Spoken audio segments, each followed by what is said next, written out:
చండీగఢ్ విమానాశ్రయంలో బాలీవుడ్ నటి BJP MP Kangana రనౌత్ను CISF మహిళా కానిస్టేబుల్ కుల్వీందర్ కౌర్ చెంపదెబ్బ కొట్టడం దేశవ్యాప్తంగా దుమారం రేపింది. దీనిపై సోషల్ మీడియాలో పెద్ద ఎత్తున చర్చ జరుగుతుంది. ఈ నేపథ్యంలో కుల్వీందర్ కౌర్ను శుక్రవారం అరెస్ట్ చేశారు. ఇప్పటికే ఆమెపై పోలీసులు కేసు నమోదు చేయగా విధుల నుంచి సస్పెండ్ చేసిన సంగతి తెలిసిందే. సాగు చట్టాలను వ్యతిరేకించిన రైతులపై గతంలో కంగనా అనుచిత వ్యాఖ్యలు చేసినందుకే ఆమెపై చేయి చేసుకున్నట్లు కుల్వీందర్ కౌర్ వెల్లడించారు.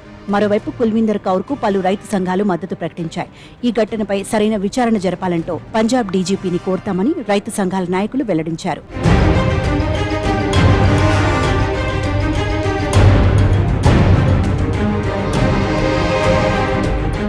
తనను చెంపదెబ్బ కొట్టిన ఘటనపై రనౌత్ స్పందించింది.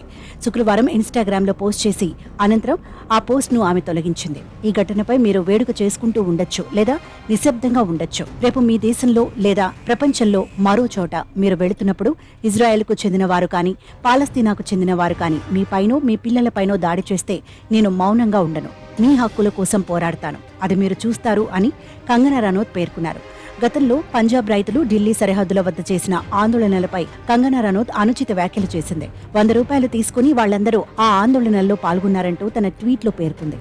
అప్పట్లో దీనిపై తీవ్ర దుమారం రేగడంతో కంగనా తన ట్వీట్ డిలీట్ చేసింది. కానీ కుల్వీందర్ ఆ విషయాన్ని తన మనసులోనే దాచుకుంది. ఇన్నాళ్ల తర్వాత కంగనా తనకు ఎయిర్పోర్ట్లో తారసపడటంతో ఆమెపై చేయి చేసుకున్నట్లు అర్థమవుతోంది. మరోవైపు కుల్వీందర్ కౌర్ను అరెస్ట్ చేసిన నేపథ్యంలో ఆమెకు కొందరు అండగా నిలుస్తున్నారు.